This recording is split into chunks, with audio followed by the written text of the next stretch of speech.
صباح الخير. ملكي مقلقة. هاي هاي هاي على توبيشة موبشة. أنا مقلقة. حنا دابا شحال حنا مخطوبين وقربنا إن شاء الله نتزوجو، ولكن راه قبل ما نديرو الكعقيد راه عندي ليك أنا شي شروط خصني تنقولهم ليك، ودابا جينا هنا القهوة باش نقولهم ليك.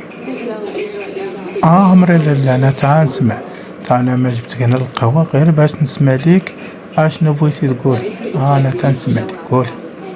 شوف اسيدي منير، الا خديتيني ما تبقاش تفكر انك تخرج بالليل، وما بقاش تفكر انك ما تخرج مع صحابك، وما تبقاش تفكر بان غادي يجيو عندك صحابك للدار، وما تبقاش تفكر انك غتمشي للقهاوي، وما غتبقاش تفكر بانك غادي تكون ديال راسك ودير اللي بغيتي، وسمعتيني، وما غتفكرش انك تخرج دير الرياضه.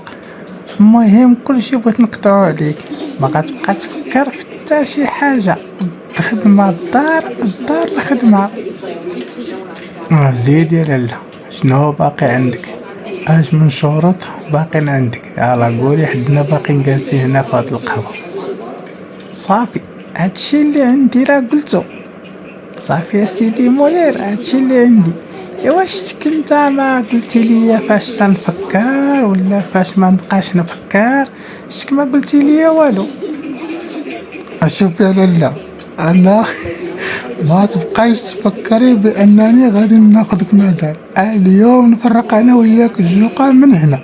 هاي ما نبقاش قهرتيني بصحتي، قتلتيني، باقي بقى حنا مخطوبين، اما كي قلتي لا تزوجنا بغيت تقطعي ليا حتى الاكسجين.